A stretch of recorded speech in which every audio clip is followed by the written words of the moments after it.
ಹೇಳುವಾಗ ಕೇವಲ ಒಬ್ಬ ರಾಜಕಾರಣಿಯಾಗಿ ಮಾಡ್ತಕ್ಕಂಥ ಆಪಾದನೆಗಳಲ್ಲ. ಅವರು ಇದ್ರ ಬಗ್ಗೆ ಸಂಪೂರ್ಣವಾಗಿ ಅಧ್ಯಯನ ಮಾಡಿ ಸಾಕ್ಷ್ಯಾಧಾರಗಳನ್ನು ಇಟ್ಟುಕೊಂಡು ಮುಂದೆ ಪ್ರಸ್ತಾಪ ಮಾಡಿದ್ದಾರೆ. ಈಗ ನಮ್ಮ ಸಂವಿಧಾನ ಇದೆಯಲ್ಲ, ಪ್ರಜಾಪ್ರಭುತ್ವವನ್ನು ನಾವು ಒಪ್ಕೊಂಡಿದ್ದೀವಿ, ಸಂವಿಧಾನವನ್ನು ರಚನೆ ಮಾಡ್ಕೊಂಡಿದ್ದೀವಿ. ಈ ದೇಶಕ್ಕೆ ಬೇಕಾದಂಥ ಸಂವಿಧಾನ, ನಮ್ಮ ಸಮಾಜಕ್ಕೆ ಬೇಕಾದಂಥ ಸಂವಿಧಾನವನ್ನು ರಚನೆ ಮಾಡ್ಕೊಂಡಿದ್ದೀವಿ. ಸಂವಿಧಾನ ಬಂದ ಮೇಲೆ, ಜಾರಿಯಾದ ಮೇಲೆ ಒಬ್ಬ ವ್ಯಕ್ತಿಗೆ ಒಂದು ಓಟು, ಒಬ್ಬ ವ್ಯಕ್ತಿಗೆ ಒಂದು ಓಟು. ಅದು ಪುರುಷ ಆಗಿರಲಿ, ಮಹಿಳೆಯಾಗಿರಲಿ, ಶ್ರೀಮಂತ ಆಗಿರಲಿ, ಬಡವ ಆಗಿರಲಿ, ರಾಷ್ಟ್ರಾಧ್ಯಕ್ಷರಾಗಿರಲಿ ಅಥವಾ 4ನೇ ದರ್ಜೆ ನೌಕರನಾಗಿರಲಿ, ಎಲ್ಲರಿಗೂ ಒಂದೇ ಓಟು. ಈ ಓಟಿನ ಮೂಲಕ ಜನ 5 ವರ್ಷಕ್ಕೊಮ್ಮೆ ಚುನಾವಣೆಗಳಾಗ್ತವೆ. ಈ ಚುನಾವಣೆಗಳನ್ನು ನಡೆಸ್ತಕ್ಕಂಥವರು ಚುನಾವಣಾ ಆಯೋಗದವರು. ಚುನಾವಣಾ ಆಯೋಗ ಸಂವಿಧಾನ ರೀತಿಯ ನಡ್ಕೋಬೇಕಾಗ್ತದೆ. ಯಾವುದೇ ಕಾರಣಕ್ಕೆ ನ್ಯಾಯಸಮ್ಮತವಾದಂಥ ಚುನಾವಣೆಗಳನ್ನು ಮಾಡಿ ಯಾರು ಬಹುಮತವನ್ನು ಗಳಿಸ್ತಾರೆ ಕಾನೂನು ರೀತಿಯ, ಅವರಿಗೆ ಅಧಿಕಾರವನ್ನ ಸಿಗ್ತಕ್ಕಂಥದ್ದು ಪ್ರಜಾಪ್ರಭುತ್ವದ ಮೂಲ ತತ್ವ. ಅದರಿಂದ ಈ ವೋಟಿಂಗ್ ರೈಟ್ ಇದೆಯಲ್ಲ, ಈ ವೋಟಿಂಗ್ ರೈಟ್ ಸಂವಿಧಾನ ಕೊಟ್ಟಿರ್ತಕ್ಕಂಥದ್ದು, ನಮಗೆ ಸಂವಿಧಾನ ಕೊಟ್ಟಿರ್ತಕ್ಕಂಥದ್ದು.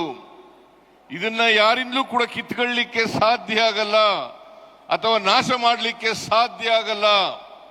ಇದು ಮೂಲಭೂತವಾದಂಥ ಹಕ್ಕು ಅಂತಕ್ಕಂಥದ್ದನ್ನು ನಾವೆಲ್ಲರೂ ಕೂಡ ಅರ್ಥ ಮಾಡ್ಕೋಬೇಕಾಗ್ತದೆ.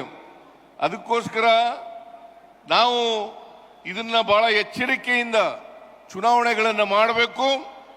ನಾವು ನಮ್ಮ ಹಕ್ಕನ್ನು ಚಲಾಯಿಸ್ತಕ್ಕಂಥದ್ದನ್ನ ಮಾಡಬೇಕಾಗ್ತದೆ ಅಂತಕ್ಕಂಥ ಮಾತುಗಳನ್ನು ಈ ಸಂದರ್ಭದಲ್ಲಿ ಹೇಳಲಿಕ್ಕೆ ಬಯಸ್ತಾ ಇದ್ದೇನೆ. ಈ ಮನುವಾದಿಗಳು, ಬಿಜೆಪಿಯವರು, ಅವ್ರಿಗೆ ಯಾವತ್ತೂ ಕೂಡ ನಮ್ಮ ಸಂವಿಧಾನದ ಮೇಲೆ ಗೌರವ ಆಗಲಿ, ಸಂವಿಧಾನದ ರೀತಿ ನಡ್ಕೊಳ್ತಕ್ಕಂಥದ್ದಾಗಲಿ ಇಲ್ಲ ಅಂತಕ್ಕಂಥದ್ದನ್ನು ನಾವು ಇತಿಹಾಸವನ್ನು ನೋಡಿದಾಗ ಬಹಳ ಸ್ಪಷ್ಟವಾಗಿ ಗೊತ್ತಾಗಲಿಕ್ಕೆ ಸಾಧ್ಯ ಆಗ್ತದೆ. ಈ ಸಂವಿಧಾನ ರಚನೆಯಾಗಿ ಬಾಬಾ ಸಾಹೇಬ್ ಅಂಬೇಡ್ಕರ್ ಅವರು ಈ ಸಂವಿಧಾನವನ್ನು ಮಾಡಿದ್ರು. ಮಹಾತ್ಮ ಗಾಂಧೀಜಿಯವರ ನೇತೃತ್ವದಲ್ಲಿ ಈ ದೇಶಕ್ಕೆ ಸ್ವಾತಂತ್ರ್ಯ ಬಂತು. ಸ್ವಾತಂತ್ರ್ಯ ಬಂದ ಮೇಲೆ ಸಂವಿಧಾನ ರಚನೆಯಾದದ್ದು. ಇದನ್ನ ನಾವು ಅರ್ಥ ಮಾಡ್ಕೋಬೇಕಾಗ್ತದೆ. ಆದ್ರಿಂದ ಈ ಮತ ಹಕ್ಕಿದೆಯಲ್ಲ, ಈ ಮತ ಹಕ್ಕನ್ನ ಯಾರಿಂದಲೂ ಕೂಡ ಕಸ್ಕೊಳ್ತಕ್ಕಂಥದ್ದಾಗ್ಲಿ, ನಾಶ ಮಾಡ್ತಕ್ಕಂಥದ್ದಾಗ್ಲಿ ಅಥವಾ ಇನ್ನೊಬ್ರು ಇದನ್ನ ಪರಿಗಣಿಸ್ತಕ್ಕಂಥದ್ದಾಗ್ಲಿ, ಮತ ಹಾಕ್ತಕ್ಕಂಥದ್ದಾಗ್ಲಿ ಆಗ್ಲಿಕ್ಕೆ ಸಾಧ್ಯ ಇಲ್ಲ. ಇದನ್ನ ನಾವೆಲ್ಲರೂ ಕೂಡ ಅರ್ಥ ಮಾಡ್ಕೊಂಡಿದ್ದೀವಿ ಅಂತಕ್ಕಂಥದ್ದು ನನ್ನ ಭಾವನೆ. ಅದರಿಂದ ಮನುವಾದಿಗಳು ಈ ವೋಟಿಂಗ್ ಪ್ಯಾಟರ್ನ್ನೇ, ಈ ಮೂಲಭೂತ ಹಕ್ಕನ್ನೇ ಕಸಿದುಕೊಳ್ತಕ್ಕಂಥ ಪ್ರಯತ್ನವನ್ನು ಮಾಡ್ತಾ ಇದ್ದಾರೆ. ಅದರಿಂದ ರಾಹುಲ್ ಗಾಂಧಿ ಅವರು ಇವತ್ತು ಅಧ್ಯಯನವನ್ನು ಮಾಡಿ ಈ ಬೆಂಗಳೂರು ಸೆಂಟ್ರಲ್ ಲೋಕಸಭಾ ಕ್ಷೇತ್ರ, ಅದರಲ್ಲಿ ಒಂದು ಮಹದೇವಪುರ ಅಂತೇಳಿ ವಿಧಾನಸಭಾ ಕ್ಷೇತ್ರ ಬರ್ತದೆ. ಆ ಮಹದೇವಪುರ ವಿಧಾನಸಭಾ ಕ್ಷೇತ್ರದಲ್ಲಿ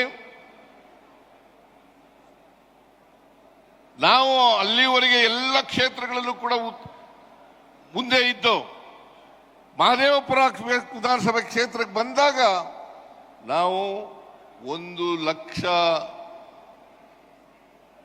ಲಕ್ಷ ಚಿಲ್ಲರೆಯಿಂದ ನಾವು ಮತ ಗಳಿಕೆಯಲ್ಲಿ ಕಡಿಮೆ ಆಗ್ತೇವೆ. ಅವರು 1 ಲಕ್ಷಕ್ಕಿಂತ ಹೆಚ್ಚು ಮತಗಳನ್ನು ಅಲ್ಲಿ ಪಡ್ಕೊಳ್ಳಿಕ್ಕೆ ಸಾಧ್ಯ ಆಗ್ತದೆ.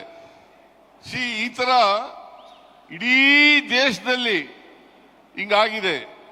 ಯಾವತ್ತೂ ಕೂಡ ಈಗ ಕರ್ನಾಟಕ ಉದಾಹರಣೆಗೆ ನಾವು ತಗೊಂಡ್ರೆ ಯಾವತ್ತೂ ಕೂಡ ಭಾರತೀಯ ಜನತಾ ಪಕ್ಷದವರು 2018 ಇರ್ಬೋದು, 2018 ಇರ್ಬೋದು, 2019 ಇರ್ಬೋದು, ಯಾವಾಗಲೂ ಕೂಡ ಬಹುಮತವನ್ನ ಪಡ್ಕೊಂಡಿಲ್ಲ. 2018ರಲ್ಲಿ ಹಿಂಭಾಗಲಿಂದ ಅಧಿಕಾರಕ್ಕೆ ಬಂದರು, ಆಪರೇಷನ್ ಕಮಲವನ್ನ ಮಾಡಿದ್ರು. 2018ರಲ್ಲಿ ಮತ್ತೆ ಆಪರೇಷನ್ ಕಮಲವನ್ನ ಮಾಡಿದ್ರು.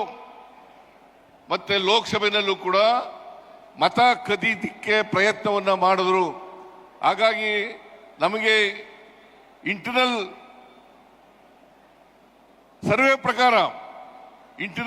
ಪ್ರಕಾರ ನಮಗೆ ಕಳೆದ 2024ರಲ್ಲಿ 16 ಸ್ಥಾನಗಳನ್ನು ಗೆಲ್ಲಬೇಕಾಗಿತ್ತು. ನಾವು ಬರೀ 9 ಸ್ಥಾನಗಳನ್ನು ಗೆಲ್ಲಲಿಕ್ಕೆ ಸಾಧ್ಯ ಆಯಿತು. ಇದು ಕಾರಣ ಯಾಕಪ್ಪ ಅಂತಂದ್ರೆ 7 ಕ್ಷೇತ್ರಗಳಲ್ಲಿ ಮತಗಳನ್ನ ಕದೀತಕ್ಕಂಥ ಕೆಲಸವನ್ನ ಮಾಡಿದ್ರು. ಈಗಾಗಲೇ ರಾಹುಲ್ ಗಾಂಧಿಯವರು ನಿಮಗೆ ಯಾವ್ಯಾವ ರೀತಿಯಲ್ಲಿ ಮತವನ್ನ ಕದೀಲಿಕ್ಕೆ ಸಾಧ್ಯ ಆಗ್ತದೆ, ಮಹದೇವಪುರ ವಿಧಾನಸಭಾ ಕ್ಷೇತ್ರದಲ್ಲಿ ಯಾವ ರೀತಿ ಮತವನ್ನ ಕದ್ದಿದ್ದಾರೆ ಅಂತಕ್ಕಂಥದನ್ನ ಪ್ರಸ್ತಾಪ ಮಾಡಿದ್ದಾರೆ. ನಾನು ಅದನ್ನು ಮತ್ತೆ ಮಾಡಲಿಕ್ಕೆ ಹೋಗೋದಿಲ್ಲ. ಅದರಿಂದ ಭಾರತೀಯ ಜನತಾ ಪಕ್ಷದವರು ಕರ್ನಾಟಕದಲ್ಲಿ ಯಾವತ್ತೂ ಕೂಡ ಜನರ ಆಶೀರ್ವಾದದಿಂದ ಅಧಿಕಾರಕ್ಕೆ ಬಂದಿಲ್ಲ. ಹಿಂಭಾಗಲಿನಿಂದ ಮತ ಕದಿಯೋದರಿಂದ ಅವರು ಆಪರೇಷನ್ ಕಮಲದ ಮೂಲಕ ಅಧಿಕಾರಕ್ಕೆ ಬಂದಿದ್ದಾರೆ ಹೊರತು ಯಾವತ್ತೂ ಕೂಡ ಜನರ ಆಶೀರ್ವಾದವನ್ನು ಪಡೆದು ಅಧಿಕಾರಕ್ಕೆ ಬಂದಿಲ್ಲ ಅಂತಕ್ಕಂಥದ್ದು ನಿಮ್ಮೆಲ್ಲರ ಗಮನಕ್ಕೆ ತರಲಿಕ್ಕೆ ಬಯಸ್ತಾ ಇದ್ದೇನೆ. ಅದರಿಂದ ಇವತ್ತು ನರೇಂದ್ರ ಮೋದಿ ಅವರು ಪ್ರಧಾನಮಂತ್ರಿ